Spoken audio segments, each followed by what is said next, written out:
सपना अपने पति रामचंद्र के साथ रहती थी। सपना की सास कलावती बहुत तेज थी। उसे सपना पसंद नहीं थी। एक दिन कलावती ने रामचंद्र से कहा, बेटा, तेरी बहू दिन भर केवल घर का काम करती है। इससे यह भी बोल, यह कुछ ऐसा काम करे जिससे घर में पैसा आए। तू अकेला कब तक काम करता रहेगा? माँ, यहाँ गांव में क्या काम मिलेगा? और वैसे भी मैं इतना कमा ही लेता हूँ कि तुम दोनों को काम करने की कोई जरूरत ही नहीं है। यह सुनकर कलावती गुस्सा हो जाती है। कलावती की यह बात सपना सुन लेती है। अगले दिन जब रामचंद्र अपने काम पर चला जाता है, तो सपना अपनी सास से बात करती है। माँ जी, मैं भी काम करना चाहती हूँ।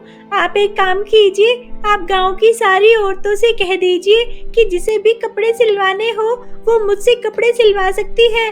मैं बहुत अच्छे कपड़े सिलती हूँ माँ जी। कलावती सारे गांव में कह देती है।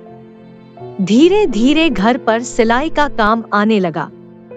जितना भी काम आता था, कलावती उसमें से चुपचाप आधे से ज्यादा पैसे खुद रख लेती थी और थोड़े से पैसे बहू को दे देती थी। माँ जी, इन कपड़ों को सीकर तो कुछ भी नहीं बचता। गांव वाले हमें नया जानकर कम पैसे देते हैं।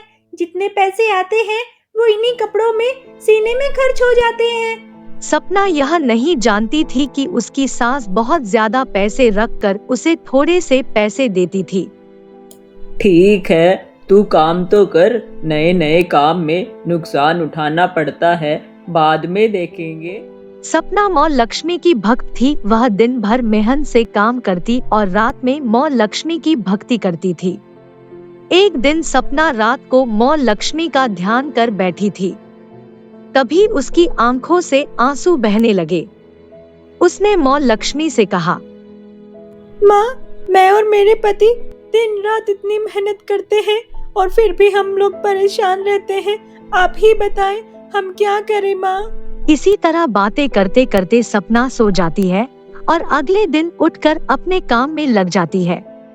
अगले दिन जब सपना सिलाई कर रही थी, तभी एक छोटी सी लड़की उसके पास आती है। क्या आप मेरे कपड़े सिल सकती हैं? मेरे पास पैसे नहीं हैं। ए लड़की, पहले जाकर पैसे लेकर आ और फिर आकर बात करना यहाँ पर। कोई बात नहीं माँ जी, मैं खाली समय में इसके कपड़े सिल दूंगी। और कितनी प्यारी बच्ची है ये, इसे मना मत कीजिए माँ जी। काम का नुकसान नहीं होना चाहिए। चाहे तुम पूजा करने के बाद पूरी रात इसके कपड़े सिलना। रात को बैठकर कपड़े सिल देती है। अगले दिन जब वह लड़की आती है, अरे वाह, आपने तो मेरे बहुत ही अच्छे कपड़े सिले हैं। मेरे पास आपको देने के लिए पैसे तो नहीं है, लेकिन ये मिट्टी का घड़ा है। आप जो भी पैसे आपके पास आएंगे वो सब इसी में रखना। सपना वैसे ही करने लगी। उसके पास जितने भी पैसे बचते उसमें से कुछ वह घड़े में डाल देती थी। बहू, क्या कर रही हो? माँ जी, लक्ष्मी माता के लिए चुनरी बना रही हूँ। वो कल मैं मंदिर जाऊंगी। अगले दिन सपना चुनरी लेकर मंदिर की ओर चल देती है। रास्ते में उसे वही लड़की मिलती है।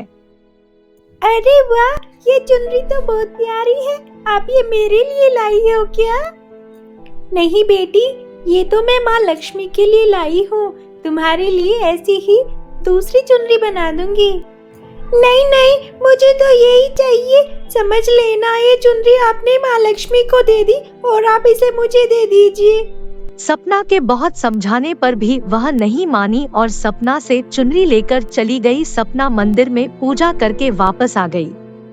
शाम को उसने उस घड़े में कुछ पैसे डाले तो घड़े में से आवाज नहीं आई।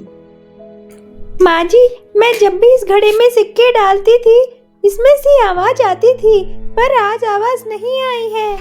देख ले, कोई सिक्के निकाल कर तो नहीं ले गया? सपना ने घड़ा खोला तो देखा घड़ा सोने के सिक्कों से भरा है। उसे विश्वास नहीं हुआ। वह माँ लक्ष्मी के सामने बैठ गई।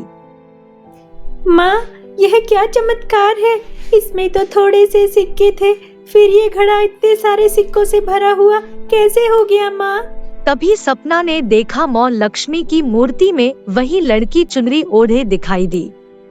सपना रोने लगी। उसने कहा, माँ, आप खुद चल के मेरे पास आई थी और मैं आपको पहचान भी नहीं पाई। मुझे माफ कर दीजिए माँ। इसके बाद सपना, उसकी सास कलावती और रामचंद्र तीनों माँ लक्ष्मी की दिन रात पूजा करने लगे। सपना का सिलाई का काम अच्छा चलने लगा।